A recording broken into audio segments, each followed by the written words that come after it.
Nagdulot ng mabigat na daloy ng mga sasakyan sa Rojas Boulevard ang salpukan ng isang motorsiklo at isang taxi kagabi.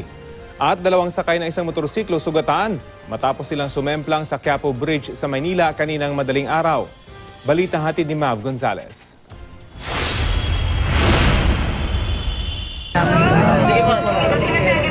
Hindi matigil sa kasisigaw ang lalaking ito sa sakit matapos sumemplang ang minamanehong motorsiklo sa Quiapo Bridge sa Maynila alauna kaninang madaling araw. Sugat naman sa tuhod ang tinamo ng angkas niyang si Pearl Perez. Kwento ng isang saksi, nakita nilang umiskid sa concrete island ang motorsiklo. Pataas sila. Kala ko nga gumanon sila eh. Nakita ko yung motor, lumipad, taas yung tao, wala na, nandun na pala. Halos 50 metro ang layo ng itinalapon ng motor.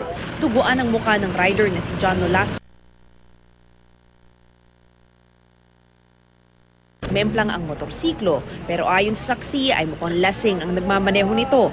Itinanggi naman ng angkas na nakainom siya. Nakainom kayo, ate? Kalahating oras ding nakahiga sa kalsada ang isang lalaki matapos bumangga ang kanyang motorsiklo sa isang taxi kagabi. Binabagtas ng biktimang si John Joshua Gonzalez ang southbound lane ng Rojas Boulevard. Ang nakabanggaan niyang taxi driver, lumilipat naman ng lane para kumaliwa sa Calo Street. Kakaliwa po ako. Ngayon, nakita ko siya yung mirror ko, sumabit siya sa kaliwang gulong. Nung bumagsak na siya, tumigil na ako. Bumigat ang daloy ng trapiko sa Rojas Boulevard dahil sa aksidente.